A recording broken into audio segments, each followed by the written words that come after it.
kept your faith in the very flawed parliamentary system? Why do you believe in reform in that sense, peaceful reform and change? Well, una, yung mga naka-influence sa akin in college ay mga religious leaders. Halimbawa, yung una kong na-meet ay si Father Romeo Intengan, who eventually became the head of the Jesuits in the country. Na-meet ko rin si a young priest noon, si Father Chito Tagle, na ngayon ay number 3 highest official ng Vatican, si Cardinal Chito Tagle. I used to hide dun sa kanyang tahanan ng mabuting pastol. Siya yung rector noon, a young rector, a young priest. Siya yung nagbigay sa akin ng seminar, my first seminar on fascism, the national security ideology. I was very young then, mga 18, 19.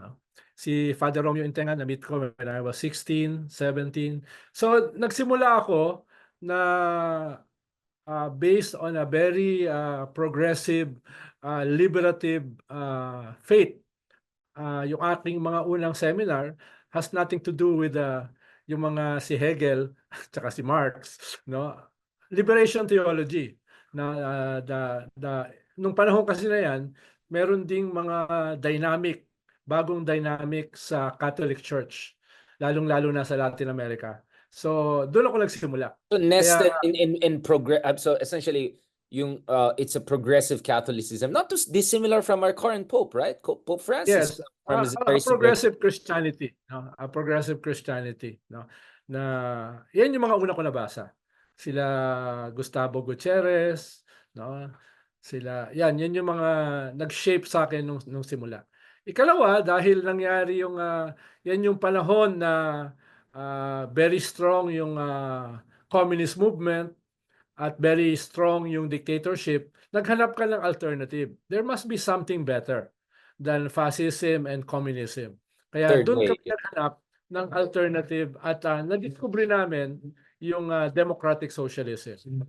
Of course, nadiskubre namin yan sa Europe, pero eventually ay ginawa namin mas a Philippine version ng democratic socialism. Kaya kahit relatively maliit kami kumpara doon sa mga ibang leftist organizations, ay we wanted to plant the seeds of an alternative that something better than communism or fascism, yung tingin namin yung kinakailangang masimulan dito sa ating bansa, especially during those heyday ng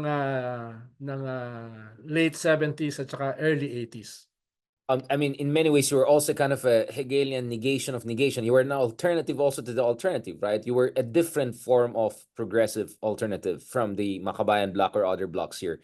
Just to be clear, I'm not making judgments because we had other folks here from that side, including Ma'am Franz Castro. Shout out to you. Thank you so much for the fantastic discussion we're having. So I'm not here to throw shades or anything. I'm just trying to help people distinguish different groups because you're not the same, right? And each of you brings something different to the table. In a way, actually, ang mga una kong mga naka-influence sa akin is more si Gramsci, no?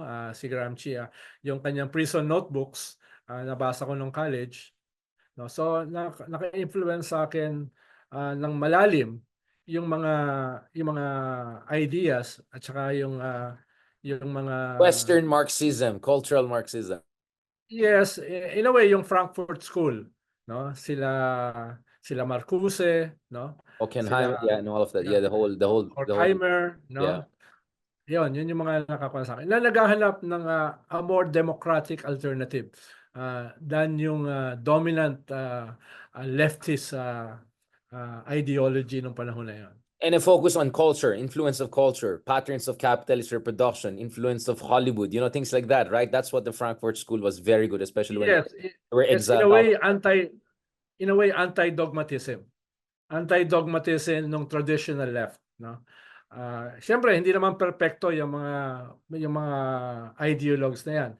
Pero ang common sa kanila ay yung anti-dogmatism.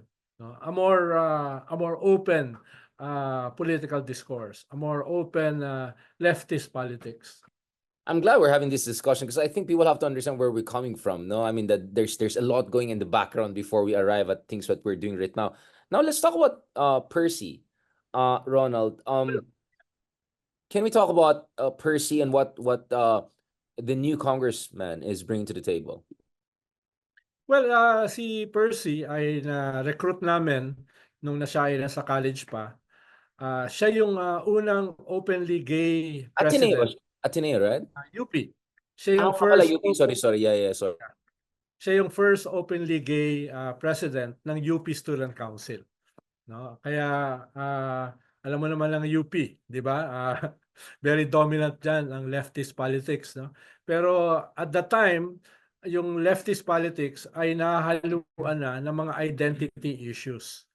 At very defining yung pagiging presidente niya ng UP Student Council as the first openly gay student leader at that time. Dahil hindi masyadong napag-uusapan yan eh. Masyadong dominant ang usapin ng class, masyadong dominant yung usapin ng imperialism, no? Masyadong dominant yung usapin ng economic determinism. Pero during that time ay nasisimula na rin yung sabi mo nga, yung discourse about culture ay yung discourse about identity, yung discourse about gender.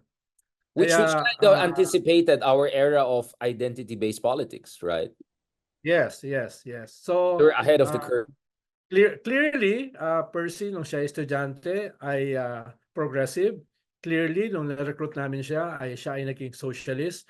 Pero also very clear na kasama sa kanyang ideology ay yung identity issues, yung gender issues. No? Kaya mismo within our circles, mismo within sa akbayan, ay naging healthy contribution doon sa ideological formulation yung gender politics, yung identity issues. No? Right. At si Percy, in a way, represented that tendency.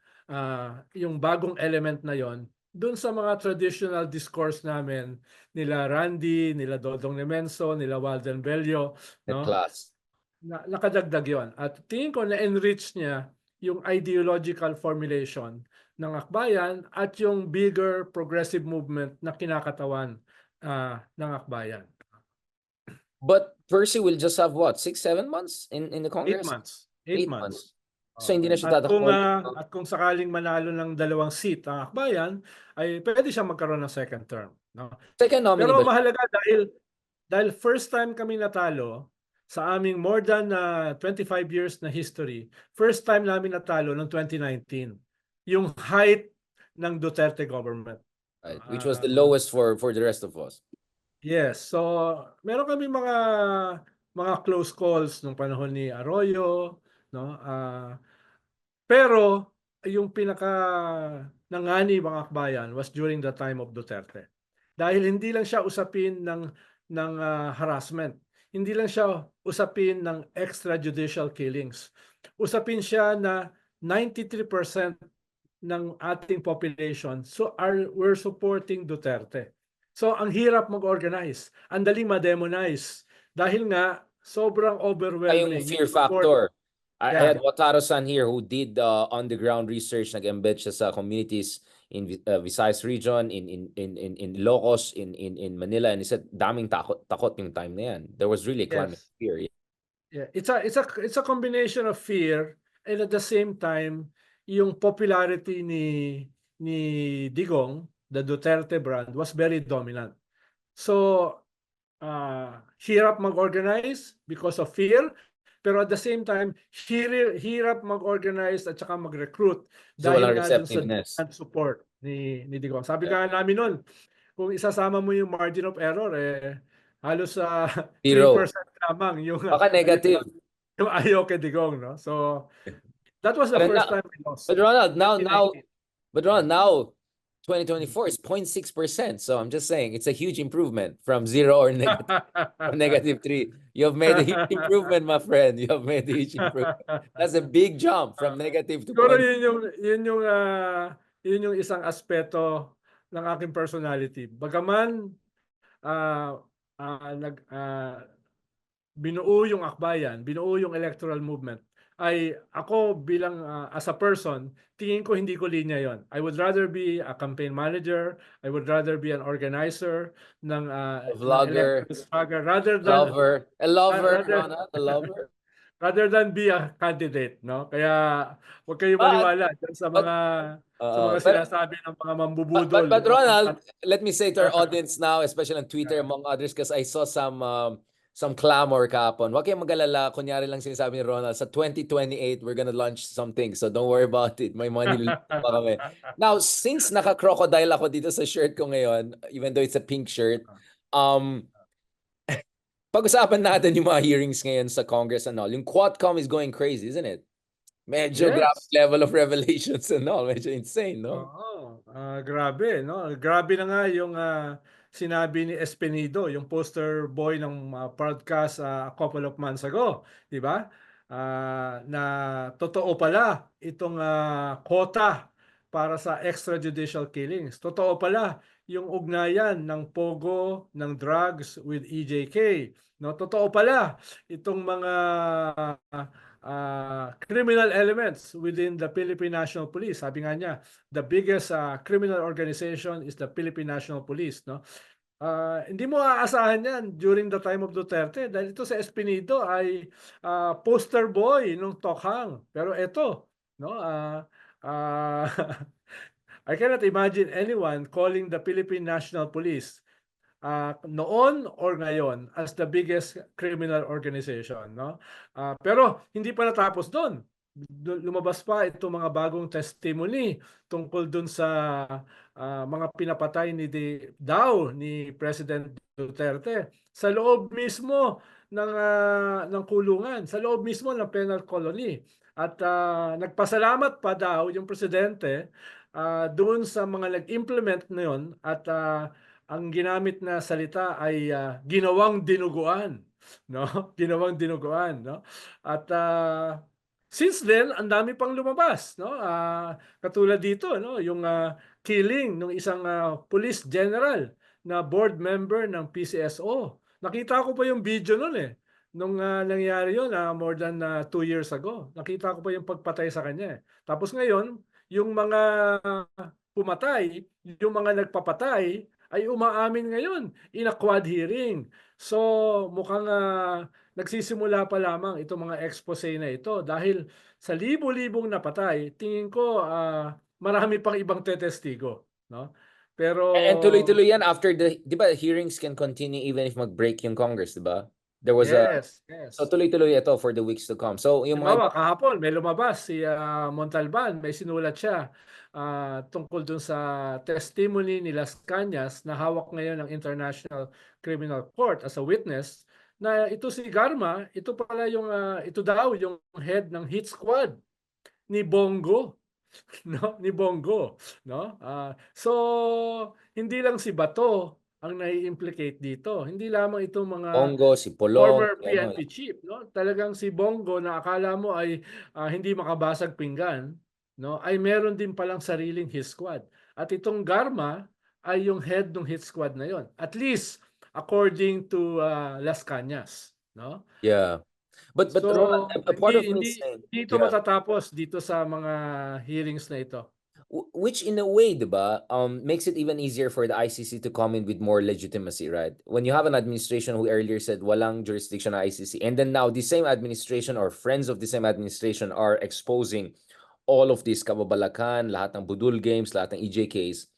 Once the ICC warrant comes up, by that time, the legitimacy is settled, diba? Kasi sabi niya, we have proven with our own institutions that talagang grabe yung ginawa ng mga tao. So don't be surprised if we allow ICC to issue the red notice or if will be open. Diba? Parang it makes sense, diba? Na just Yes. lay out, as you say, lay down the predicate, made it absolutely clear, once it's bulldozered and clear na walang bahit na duda na itong mga Duterte sa mga budul kings, itong mga Duterte sa nag-oversee na lahat ng mga krimen na yan, then it perfectly makes sense, logically, legally, and politically, for BBM to say, pwede na yan, Yes. extradite na yan sa Pero ICC. two-edged to eh. Two-edged to, Absolutely, of Richard, course. dahil in one sense ay yung mga matagal nang sinasabi ng ICC ay nadja-justify, no, na talagang this is state organized crimes against humanity, no? Itong nangyayari dito sa ICC. Pero at the same time, pwede kasing sabihin ng iba, dahil lumalabas na ito ngayon within our legislature, within our judicial system, may mga kaso ng isasampa. The other day, sabi na ni Congressman Pimentel, isampa na kagad yan sa mga korte. Pwedeng sabihin ng mga Duterte, hindi na kailangan ng ICC. Gumagana naman ang ating justice system. So, pwede nilang gamitin yan, no? Actually, I saw Pero that. But I let's doubt if still it the will hold ICC issue water. that, diba? Let's still the ICC issue the red notice, use that as a Damocles sword, but still insisted. It's like the Kiboloy case, right? The extradition, you essentially, Marcos is saying it's a matter of time the extradition request is there. But we'll take a first crack at him and then we'll see if we'll give it to you guys. So baka ganun din ang mangyari, diba? Na-expose namin, na-investigate namin, ICC is also here. So double whammy nila ang mga Dutertes. The only way I can see this, Sana. diba? Sana, Sana diba? You ganun can see. mangyari. Exactly, diba? But the only way I can see this as kind of creating a kind of a backlash or something is if magaling magpaawa effect. And speaking of paawa effect, I think if you're Bato right now, you're gonna pull out all your Bato School of Dramatics tricks right now, right? Kasi alanganin ka sa surveys. Not so much Bongo, but Bato is alanganin. Pulong and Basta are not even within the range. Digong probably is too old to even run for Senate. Let's talk about the desperate situation of these DDS people. Yes, halimbawa, itong mga latest survey, si Bato is number 12, si Digong is number 11, no? So, kung ikaw ay opposition, wala ka sa 7 to 11. So administration. actually marami siyang katay, hindi siya sigurado sa top 12. Pero delikado yan, ha? Delikado yan dahil for a long time si Digong nasa top 3, top 4, di ba? Ngayon ay nandun siya sa last 2, di ba? Significant yan, no? Lalo na yung kanilang political base ay medyo naubos na at mismo si Sara, yung kanilang ngayon, standard bearer ay bumababa rin dramatically, no?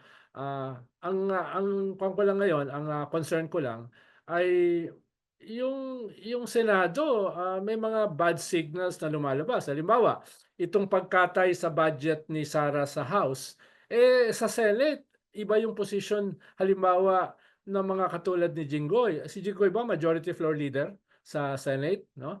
Tapos si Joel Villanueva, no? Ang mga statements nila ay balak nilang ibalik yung tinanggal na budget ng House, no?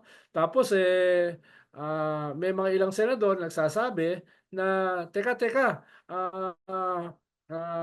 palakasin niyo muna yung kaso for impeachment bago niyo ibigay sa amin. So may mga ganung mga ibang mga But Rod, that's what I was statements. saying, di ba? Doon sa show ni Patrick, sabi ko, marami dyan sa Senado na maggaganon sila. Di ba? Di ba Yes. we're talking about whether it's number 8. And then I said, okay, sa graceful, maybe I will accept your version. But my version is you have enough of Villanueva and Jinggoys and all who want to play both sides, who you cannot rely on to give you the votes, 17, 16 votes to get the impeachment through. So, look at it. This is what I've been saying, Ronald. May mga ganun type eh. Yes. Pero Tinulungan halimbawa ng si admin, pero ngayon nagsisave sa mga Duterte. Pero ako hindi ako masyadong concerned kay Jinggoy. Yan din yung position niya nung corona impeachment eh. No, ang Eventually sabi niya, pumaligtad. he won't vote for conviction. Pero eventually he voted for conviction. So some of the senators, no, hine-hedge nila yung kanilang position That's to my point. negotiate terms, no. Alam mo naman, 'di ba?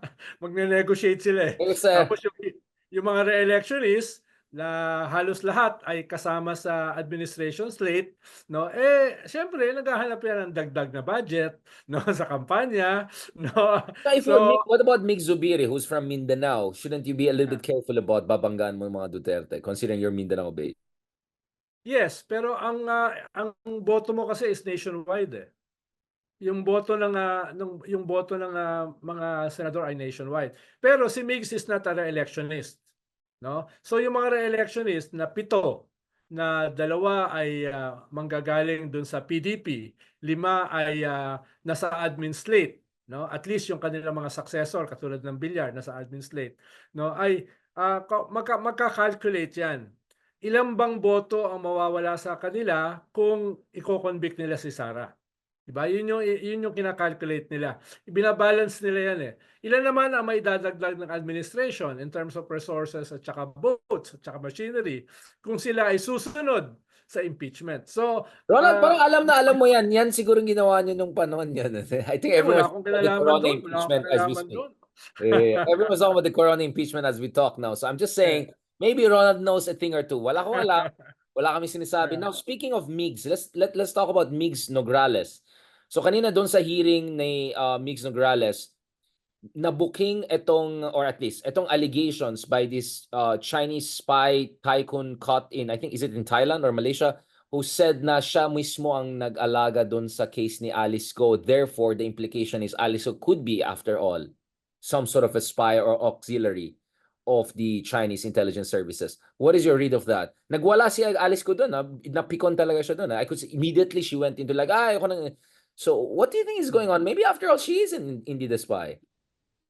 Ah, yes, may gano'n naman from the start naman, may gano'ng klaseng mga claims, may gano'ng klaseng possibility, no? Pero walang Ah, ganyan testimony from another one who's pero caught. walang Yun ganyang nga, ito may testimony. testimony ng ibang Chinese ano eh. Mas Oo. kwan yun, eh, mas yung dati suspicions dahil, she was hiding in plain sight, tapos, meron siyang enough resources, may enough wherewithal, no, para maging mayor, no, maging mayor at maging, patron ng napakalaking Pogo Hub, no?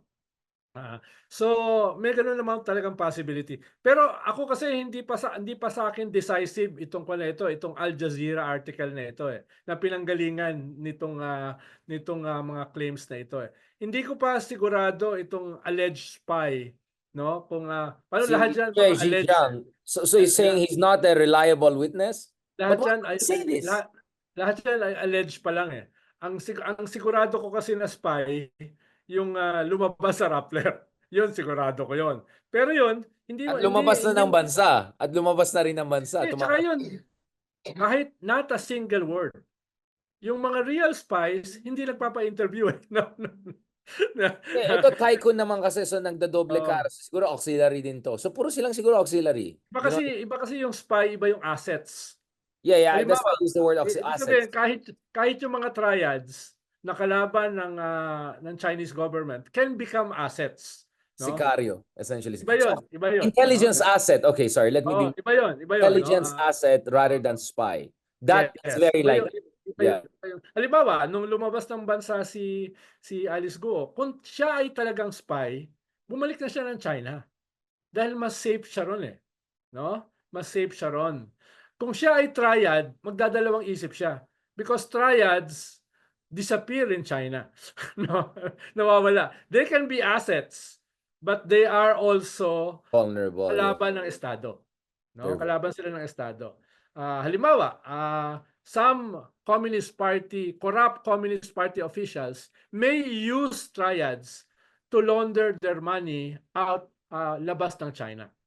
So, It's a love-hate magkaiba yun. relationship. It's a Yes, magkaiba yun. multifarious Kaya, relationship. kaya ang tingin ko rito, not necessarily black and white. No? Yeah, shades of gray, shades of gray. Speaking Uh, of that, shades of gray, let's have our interesting Nasaan na si Harry Ronald? Parang tagal niya na wala. Paano siya nakatago? Nasa Pilipinas kaya or baka nang Indonesia rin? I mean, if you're Harry Roque, where will you hide? In plain sight? In Bali? In where? If you have money, you can do almost anything. Huwag mong kalimutan, nagbigay siya ng 37 million sa campaign ni Sara. Ibig sabihin, mahaba ang kanyang pise. Mahaba niyang kanyang pise. Yung account pa lang ni Mr. Chikwa, diba? At kung siya ay allegedly connected dito sa mga Pogo, which are basically triads, no? Ay meron kang network na pwedeng pagtaguan, no? Halimbawa, yung mga principal dito sa Pogos hindi naman nahuhuli. Ang nahuli yung mga inutusang bumili ng suka, eh. Yung mga Cassandra Ong, yung mga Alice Goo, no, yung mga batang mga babae. O Pero suka yung para mga million ang kinikita. pero yung mga kwan talaga, at least si Tony Tony Yang, yan big time yan. Yung kapatid ni Michael Yang, yan big time yan. Pero most of yung mga kwan talaga, yung leaders ng syndicate, hindi na nakita. Oh.